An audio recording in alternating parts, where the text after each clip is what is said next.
Hi, I'm Jim Bearden, and this is Lesson 7 in Leadership at the Points of Contact, a series of videos I have put together to help you enhance your effectiveness as an organizational leader. In this section of the program, we're looking at one of the key roles that leaders play, which is to consciously create what we're referring to as hero-friendly cultures. In the previous lessons, we have really built on this notion of behavior.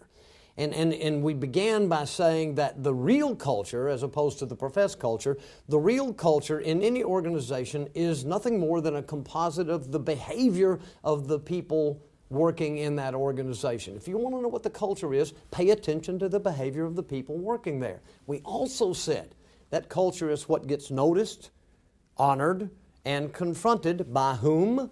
By you, by people in leadership positions. So leadership behavior is especially important.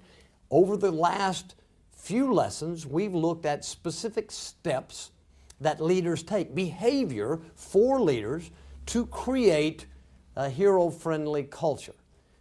The first step, ensure that others understand what you expect. The second step, eliminate the barriers that might preclude people from engaging in those behaviors. The third step, the third thing that leaders do is to model that behavior. Show people what the behavior you expect looks like. And in this lesson, we're going to look at the fourth step, which is measure their performance using your expectations as the standard. Inspect what you expect might be another way of saying it. Now, as I see it, there are two key reasons why measuring their performance is extremely important. First, and maybe primarily, by observing their performance in real-world situations, you get opportunities to provide them with timely and appropriate feedback. And some examples of that are what I refer to as the 4 C's.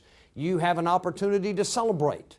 When you see someone doing something that is an indication of a good faith effort to meet your expectations, whether the quality of the performance is good or not, if they're making an effort, celebrate.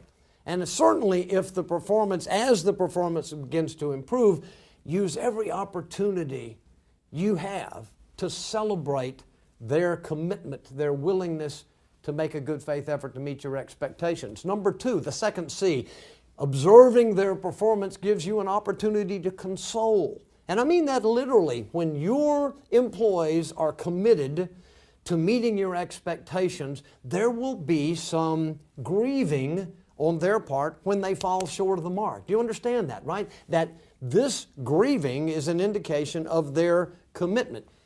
The role that you play is to honor that grieving. And by doing so, you can dramatically shorten the grieving and help them quickly make a transition from grieving to growing or getting on to the next step. The third C is coach. First-hand observation gives you an opportunity to provide suggestions, recommendations, tips, anything that might help them either sustain their effort and or improve the quality of their performance. And the fourth C is confront, and we're going to talk about that in great detail in one of the upcoming lessons. So, first-hand observation, measuring people's performance gives you an opportunity to provide appropriate, timely feedback. The other reason it's so important for you to measure their performance is because of the message it sends to them and to other members of your staff. Even if you've completed the first 3 steps, telling them what you expect, eliminating barriers, and modeling that behavior, there's a chance that some people will still see meeting your expectations as discretionary. You understand what I mean? They'll hold back a little bit. When you start measuring their performance using your expectations as the standard, what message do you send to them? I wasn't kidding. I expect you to make a good faith effort to meet the behavioral expectations I've spelled out for you, for which I have eliminated barriers, and now I have taken the time to model for you. Here's kind of a takeaway from this lesson. What gets measured gets done. Does that make sense?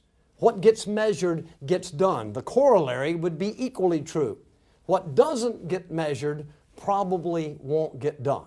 Now let's look at the action items for this lesson.